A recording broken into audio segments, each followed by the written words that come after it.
Let's look at three stocks that I think could do well in 2024.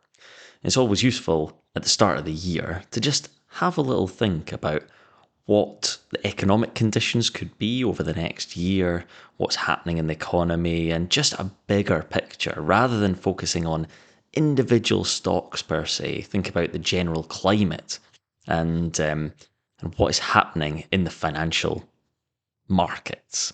So it's quite a big thing to think about. And that's why I wanted to make this video, because I can kind of show you what my thought process is, and then you can tell me whether you think that's correct, you agree, or whether I'm just talking absolute nonsense.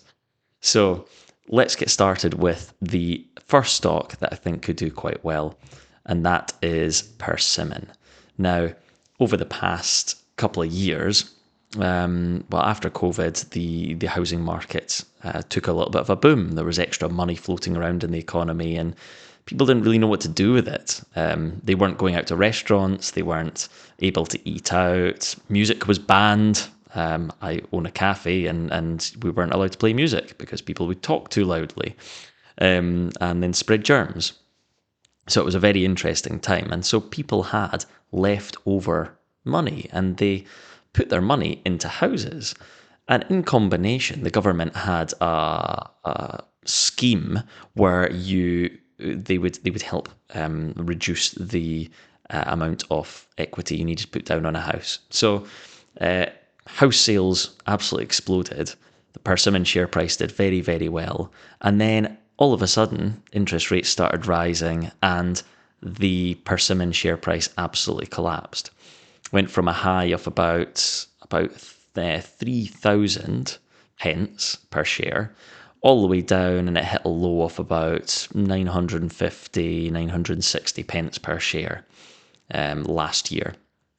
And this is a recovery play that I think could work very well, because Persimmon doesn't have any debt, which I really like in a stock. I think it was Peter Lynch or Warren Buffett, I can't remember the exact one. Do correct me in the comments below if you can remember which one, said that it's almost impossible for a company to go bankrupt if they don't have any debt. I mean, I don't really understand how they could go bankrupt if they don't have any debt. And Persimmon is like that. They're in the FTSE 100. They're worth about £5 billion, give or take. And they don't have any debt. They're just producing houses. And when they produce houses, they pay their builders to make the houses. So I definitely think that demand will increase over the coming couple of years. And so as a sort of long-term investment, it seems like a very good shout, especially if you're investing, year after year, and you're sort of following that trend. And dividends, Persimmon also have a good track record of paying out dividends. Currently, their dividend percentage is around about 4 or 5%, which is pretty good for a company that's not doing as well right now. And in the past, when I was sort of they were on my watch list, they were paying out a dividend of about 9 to 10%. So it was really, really incredible dividend rates. So they've got a track record of paying investors good returns. So it's something that we can probably look forward to in future years. Let me just show you a quick view of the share price over the last year. Now, I've stopped it at this point here in October of last year. Now, what do you think the share price does? It's bumbling around about 1,500 all the way down to just below 1,000 pence per share. And then look what happens from October to now. Big spike in the share price from just under 1,000, almost 50% up, pretty much 50% up in the past 3 months. So there does seem like there could be a bit of recovery here. And if you look at what the share price has done over the past 2 years, you can see that it has come down from some pretty big highs, all the way back down, and the value of the company is about half as much as it was just after COVID. So it's a really interesting recovery play, one that we just have to see how that plays out.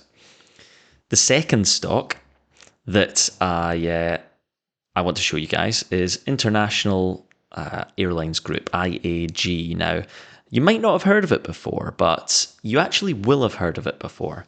This company is the owner of British Airways.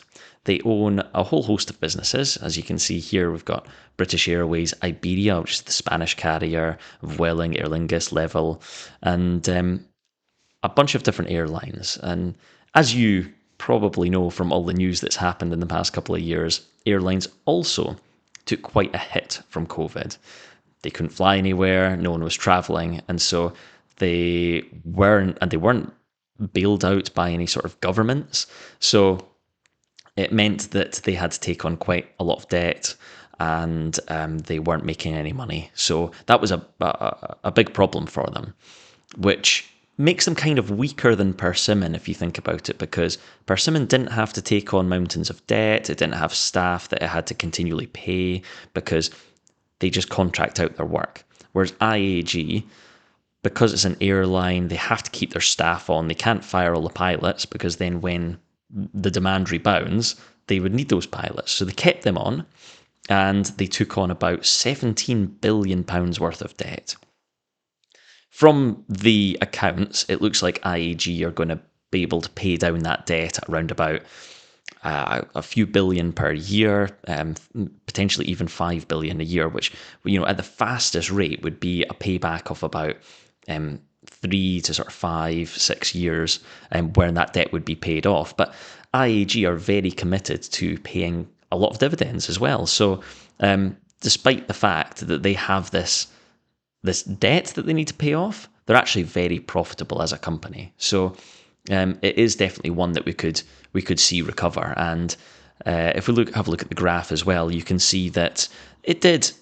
In the past 3 months, it was trying to make a little bit of a recovery, and has since the start of this year dropped off again. But it is a stock that I would personally expect to see do quite well over the coming years. Depending on if we have another pandemic or not, but hopefully not.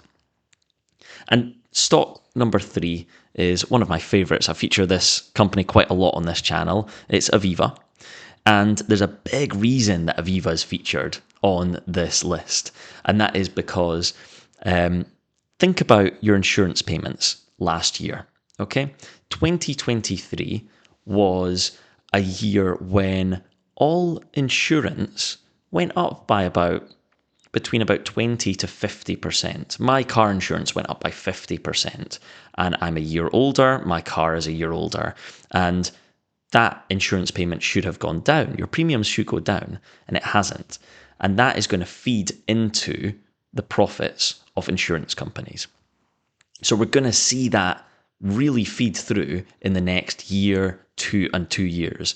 And so the companies like Admiral, who are the biggest car insurer, Aviva, who are the second biggest car insurer, these companies are going to really benefit. And as you can see, Aviva is very much in car insurance, home insurance, life insurance, a lot of insurance, as well as pensions and investments. So a lot more money is going into these from natural rates of inflation. So it naturally means the company is going to grow organically, and that means that Aviva basically is going to cover the costs of increases in staff payments, and hopefully show us that they can make more of a profit in 2024. The results come out round about March to April, so that'll be the sort of telltale sign. And then what we can do is I'll make another video and we can see how they're doing, and it could be, it's all worked out the way we expected, or maybe there's other things that are other nuances that we need to sort of look at before we decide that Aviva is a really good shout. But at the moment, Aviva seems like a company that is doing quite well.